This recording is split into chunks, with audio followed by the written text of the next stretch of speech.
It's Retro Podcast with your host, Retro Lion. We talk music, entertainment, films, and more. And now, here he is, live, Retro Lion. Welcome back to Retro Podcast. I am your host, Ben Cena, also known as the Retro Lion. And today you will know my next guest from Moon Girl Medea Halloween. Please welcome Diamond White. Hello, hello. And how is everything? Everything's good. I'm in New York right now. It's a little fun. I'm having a great time. So, yeah. How are you? Today I am doing great. Well, besides last month, Trump back in the office again is not great at all. No, it wasn't. I know exactly what you're talking about. And I remember the night before election, me and my dad went fencing. On our way home, we were saying, "Dad, we're about to have our first woman president." And then I wake up and I'm like, Yeah. just literally said the loudest F-bomb. Really, I know. It's tragic. I mean, I don't know. It feels like we're in a video game or something, but yeah, it's weird. Or should I say that that moment after Avengers Infinity War where Thanos snaps his fingers and Yeah, half it the all humanity. goes away. Yeah. That's literally what it feels like. Mm-hmm. Yeah. I understand. I woke up and with the exact, I think I woke up at like 6:50 something.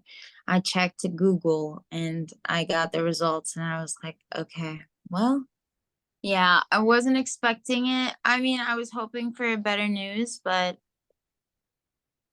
here we are where we are.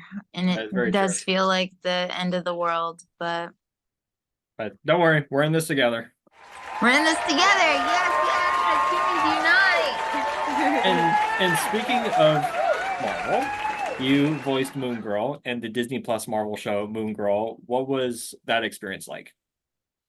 It was incredible. I think that it's like to be a character that in the show we have so much representation. Like there's the LGBTQ community, there's the Black community, there's so many different like communities. Like it meant a lot to me to have that type of representation. I don't think we see that a lot in cartoons.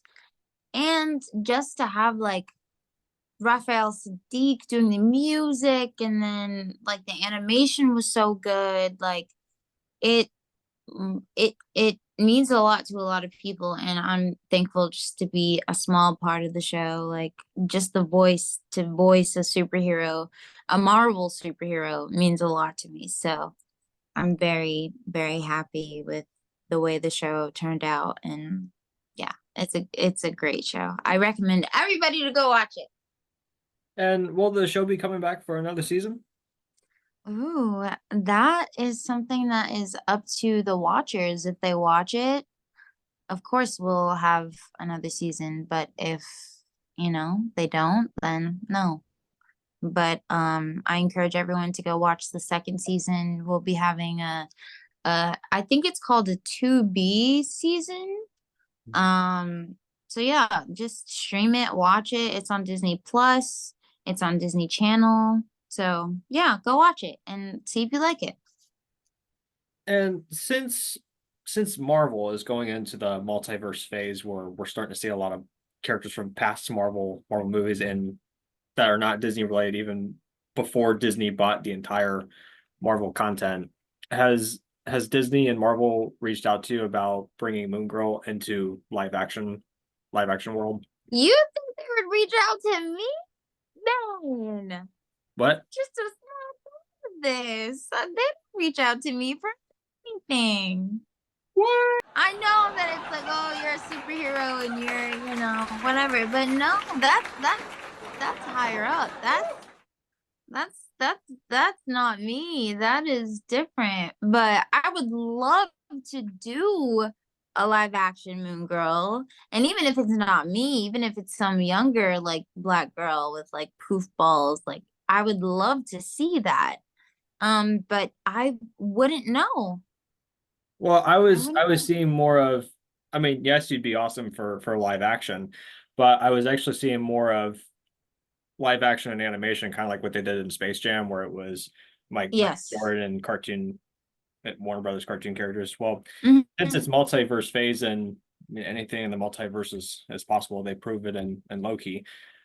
I was picturing something like live action Marvel characters interacting with animation Marvel characters. Ooh, that would be really pretty, especially like knowing how Moon Girl is animated. Mhm. That would be gorgeous to watch. I'm all for it. I really am.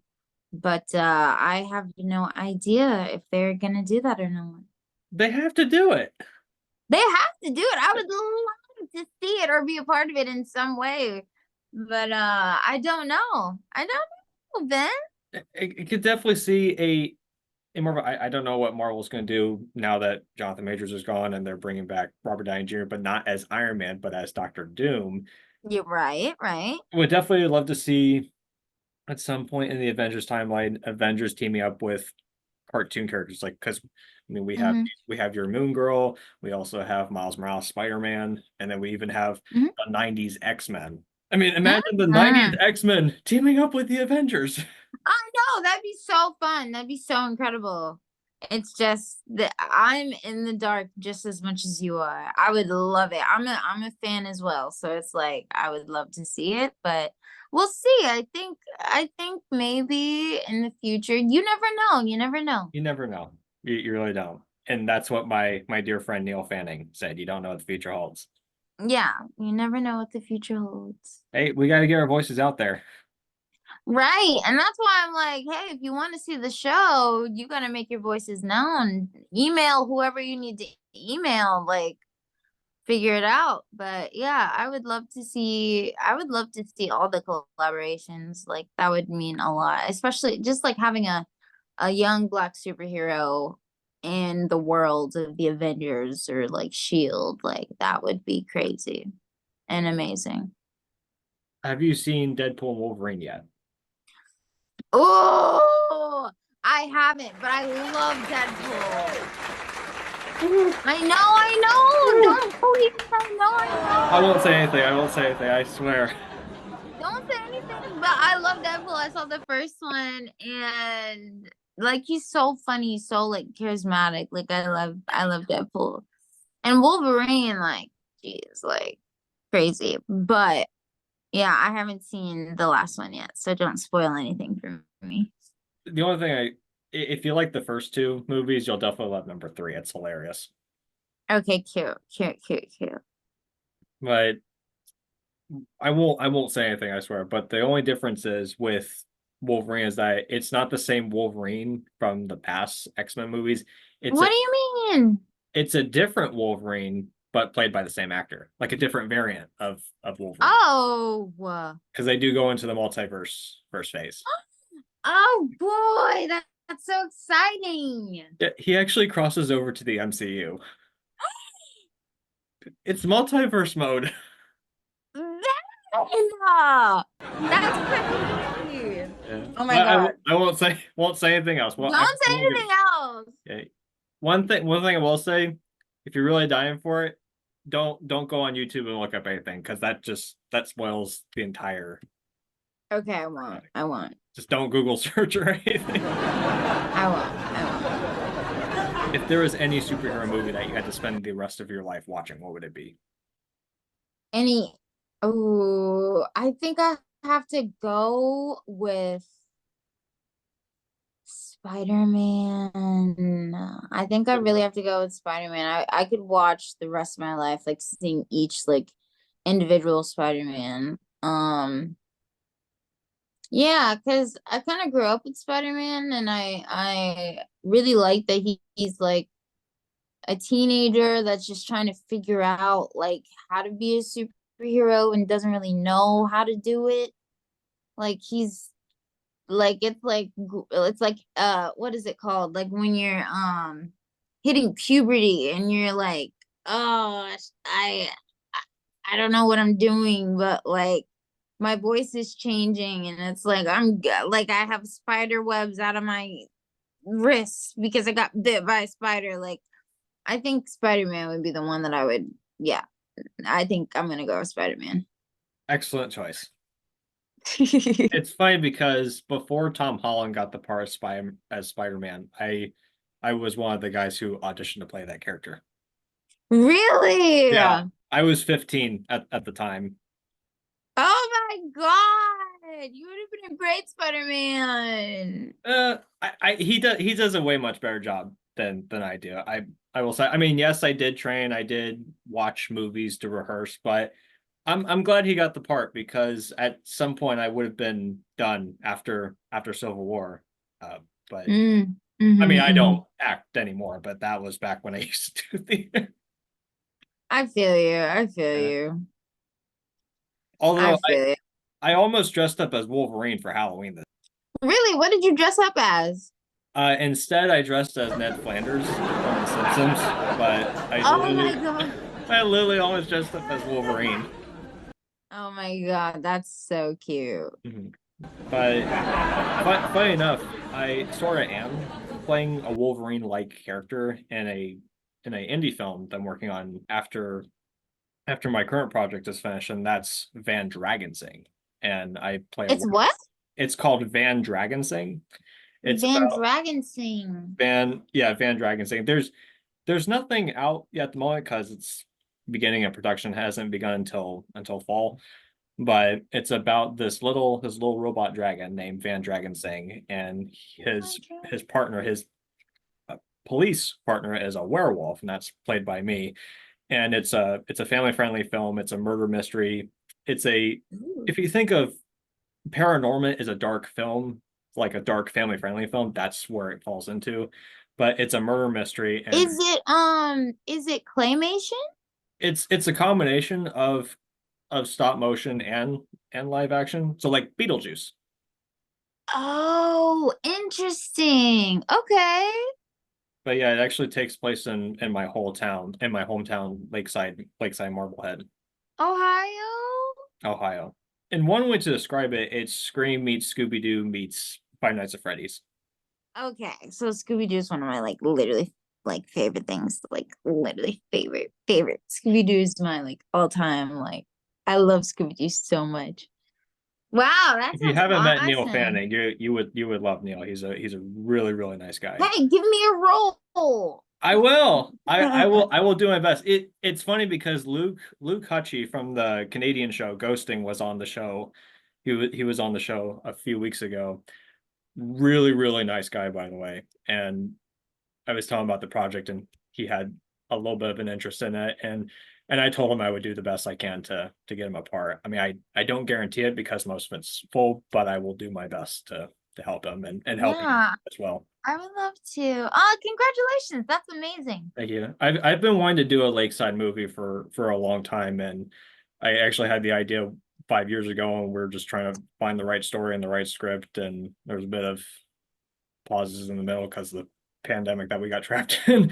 And Right. now this is finally the time to actually bring that to life, and this is also the time to get our voices heard. I agree. Yeah. But anyhow, Okay. around Halloween, me and my parents' favorite movie is Medea Halloween, both one, two. And No way. you play Tyler Perry's daughter and Medea Yeah. Halloween, both one, two. So what was your experience getting to work with Tyler Perry and seeing him dressed as Medea?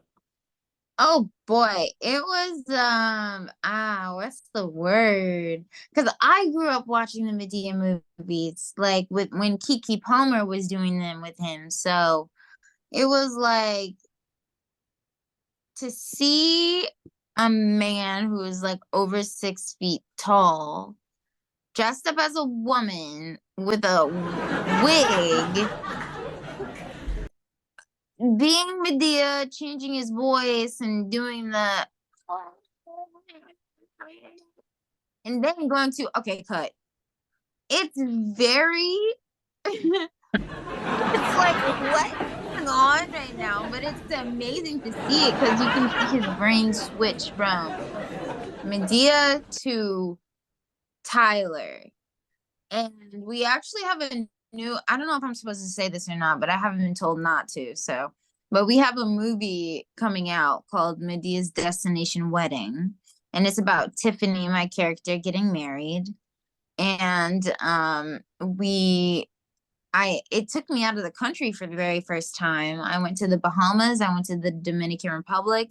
I got to just get married in these places, and yeah, but it's weird seeing, it's weird, but it's beautiful because it's like he's acting and he's directing at the same time. I've never seen that in my whole life. So I think that it's interesting and very beautiful, and you got to be a strong person in order to do that and like pull it off and like make good movies. So I look up to Tyler. I think that he's like one of the best directors out there. I've heard a lot of great things about him, and I mean I love his character Medea. It's very very funny character, and whenever we watch the movie, we're just dying of laughter. Every Yeah. time. I mean, every Yeah, time. I think he makes it like he's really good at, and it's not just him, it's him, Bam, and like the whole friend group of those like older ladies. And Mhm. on set, like that's just who they are. They just banter with each other. It's amazing being on set with him and like everybody else. It's really cool. And besides Medea, he also played Joe, Medea's brother. Joe is my favorite.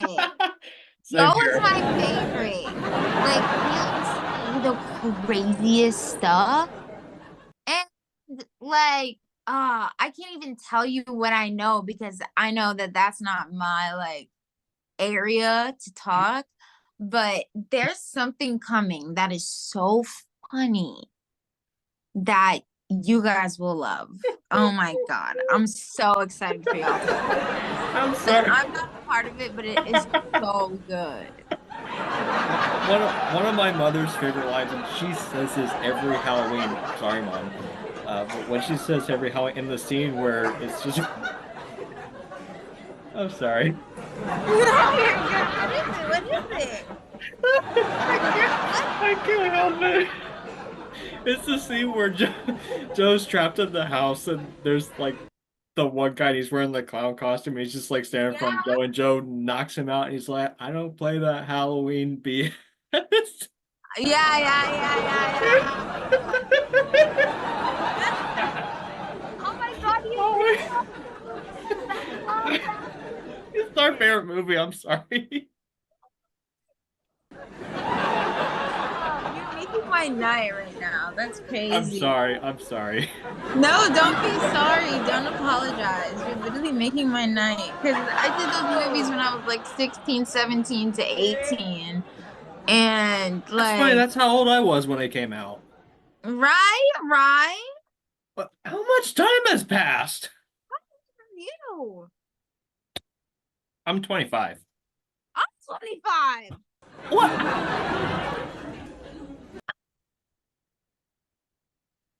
And also at universe, we find out we're the same. We're literally the same age. We were dealing with like everything at the same time. Oh my god, that's crazy. Yeah, we're the same age. So we were doing, yeah. But yeah, small world. Yeah, very, very, yeah. Very small world. Wow. You know what feels even weirder is that when you're watching a movie from the 80s, and when you see someone like Matthew Broderick, like when you're watching Lady Hawk, for example, and you find out Matthew Broderick was our age during the time he was working on Lady Hawk, it feels really weird all of a sudden. And now he's old enough to be our dads, and we're like, wait, he was our age back then? That feels Yeah. weird. It's weird when you're watching film and you're just like, I don't know. It's like, well, they always say like, what is it? Comparison is a thief of joy type Mhm. thing. And it's like, you can never compare, don't ever compare. But it's just like, wow, you were my age doing this? Like, it's very, it takes you, I don't know. That's why I try not to like focus on things like that at all. Like age is just a number. It is. I cannot I cannot say that enough. Age is just a number, and you bloom when you bloom. And if you peaked in high school, that's cool too. But like, no, age is just a number. You still have so much life to live. It comes and goes. Yeah. So anyhow, we're coming down to the end of the interview, and we have 3 questions left. What is the best advice you would pass on to people that want to go into acting or podcasting? Because you run a podcast as well. I do. I just started that. Great show, I by would the way. say I would say to don't take the no's as like harsh as they may seem. Like I've been told no like probably like 1,000 times in my life, but I don't take it in a way that will let me feel bad about myself for what I'm doing. Like, you know, I feel like in the industry that we're in with acting, with like podcasting, with whatever, you might not get the views, you might not get the guests that you want, but if you keep going, it's impossible for you to fail. And I'm a huge believer of that. I started at 7 years old, Hmm. and when you're young, it's easy to get guesses and whatever, but when you turn 25, it's like, it's different. Like you're not the cute kid anymore. You have to like shift into this mindset of, Hmm. hey, I might not get this job, and maybe the next one, and not that next one, then the next one. But never get discouraged. Like, and I'm lucky that I have a mom that really like supports me and keeps me going. Because when I feel discouraged, she'll be like, Diamond, look at all the things that you've accomplished. Like, you're fine. And I'll be like, yeah, thanks, mom. Like, that makes a lot of sense. But I'm currently in a state in my life where I'm like, I don't, I don't feel like I want to continue. And my mom's like, dude, no, like, you got to keep pushing. You got to keep pushing. So I'm going to keep pushing, and I'm going to get what's meant for me. Like having faith is a big, big, big part of it. Having good faith. Fully understood. Well done. And we have 2 famous questions. Okay. There's always one from my mother. My mother always has the best questions. Hmm. She wants to know if you had to spend the rest of your life watching one movie or just a genre of movies, what would that be? Well, the genre would be romantic comedy. And I think the movie would be the movie would be what is it, 100 Days of Sun? No. The I'm I'm mixing two movies together.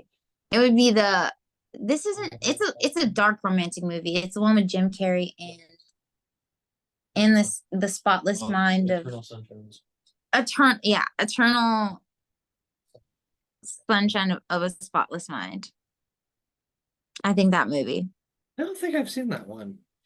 It's like about like this, so it's Jim Carrey and this other famous girl actress, and he goes through they go through like this, like they're trying to forget each other, but they fell in love, and then Kate Winslet, I remember yes, now. Kate Winslet. I remember. And one of them decides to forget about each other, but the other, I don't know, it's a really good movie. I think I'm gonna watch that tonight to refresh my memory because I haven't seen it in a long time. But I think romantic comedy for sure for the genre. My 3 favorite Jim Carrey movies of all time is the live action Grinch that he Yes, did. yes. Bruce Almighty is another one. Classic, classic, I classic don't think I've movie. ever seen Bruce Almighty. You're missing out. So Bruce Almighty, so God, played by Morgan Freeman, Oh is boy. taking a week off. And so he gives Jim Carrey his powers for a week.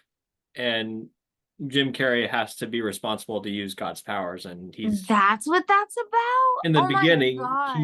he's not responsible, but then he makes multiple mistakes, and he learns from his mistake at the end of the movie, and so he has to go back and fix them.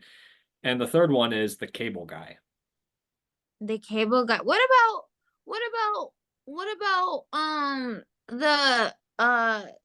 the movie that literally sent me to the psych ward? What is it? What's that called? The Truman Show. Yeah, that's one of my favorites too. But that movie literally sent me to the psych ward, so we love that. I couldn't get into that one, but that You was didn't that like was it? it didn't have the humor that Jim Carrey does, because I always like Jim Carrey It's pretty dark, yeah. when he does the obnoxious humor. Yeah, but the Grinch is like a good one. The Grinch is like fire. I love the Grinch by him. Yeah, I usually save that one for when it gets closer to Christmas. Yeah, I tell you, that movie is hilarious. No matter, yeah, that's valid. That's super valid. every time I think of it, I always burst out laughing, which I'm trying hard not to think of it, because so many funny scenes in that movie, and even as an adult, you look back at it and you're like, oh my God, there were so many references that I never realized as a kid, but now as an adult, it's like, what was I watching back then? Yeah, I love movies like that. The ones that like you don't like realize it as a kid, but then you like get a little bit older and you're like, oh, that's what they were talking about. And then for our final question, Mhm. since this is a retro show, Mhm. what retro product did you grow up with, or something you wish you had? And it could be anything from the 90s or early 2000s. Okay, this is really specific, but well, maybe it's not super specific, but I wish I had one of those McDonald's like fake food makers. Oh, Like the ones where like you would like it's like a cash register and you would like play with it as a kid. It's like a McDonald's cash register. oh yes, I definitely remember. I wish I had one of those now, especially because like I don't know, I really like kid toys, like just to like have around. But what else? What's something else? I think I miss like Smarties, the candy. Yeah, I miss those. Yeah, I'll say that. Yeah. Well, Diamond, thank you again for your time for this interview. Of course, of course. Thanks for listening. Be sure to like and subscribe to our YouTube channel. Follow us on Spotify and follow us on Instagram. See you next week.